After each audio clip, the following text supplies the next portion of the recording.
জানো তো আজকে আমার কিছু রঙিন রঙিন খাবার বানাতে ইচ্ছে করছে। তো ঘরে ছিল একটা ব্রোকলি আর ছিল গাজর, তো সেটাকেই এখন দেখো কেটে নিচ্ছি। তো হ্যালো এভরিওয়ান, আমার নতুন আরেকটি ব্লগে সবাইকে স্বাগত। আজকে এই ব্রোকলি আর গাজরটা না একটু বাটার দিয়ে ভাজা করব। অন্য সময় তো তেল দিয়ে করি সব সময়, তো গাজর কখনো ভাজা করিনি ব্রোকলির সাথে।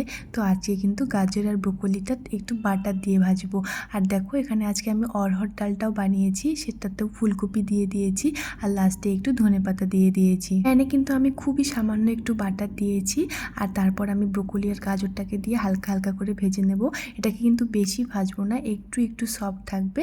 আর সেখানে লাস্টে নুন আর একটু গোলমরিচ গুঁড়ো দিয়ে দিয়েছি। আজকে ঠিক করেছি প্লেট দুটোকে খুব সুন্দর করে সাজাবো। তো দেখো এখানে মাঝখানে আমি ভাত নিয়ে নিয়েছি আর এক সাইডে ভাজা দিয়ে দিচ্ছি আর এক সাইডে কিন্তু আমি ডাল দিয়ে দেব। ও হ্যাঁ, আমি তো ভুলে গেছিলাম যে আমি ডিমও সেদ্ধ করেছিলাম, দুটো ডিম কিন্তু সেদ্ধ করেছিলাম। আর এখন দেখো আমি ডিমগুলোকেও মাঝখানে দিয়ে দিচ্ছি। আর আজকে প্লেটগুলো কত হেলদি লাগছে দেখতে, আর সত্যি কিন্তু এটা হেলদি ডিশই ছিল আর খেতেও কিন্তু খুব ভালো লাগছিল। আর সাথে একটু দইও নিয়ে নিয়েছি আর গুড় নিয়ে নিয়েছি। তো চলো এখন আমরা খেয়ে নিই।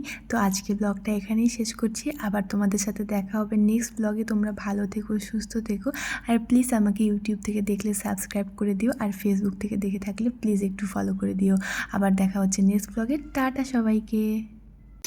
अरहर डाल बना टेस्टी लगছে।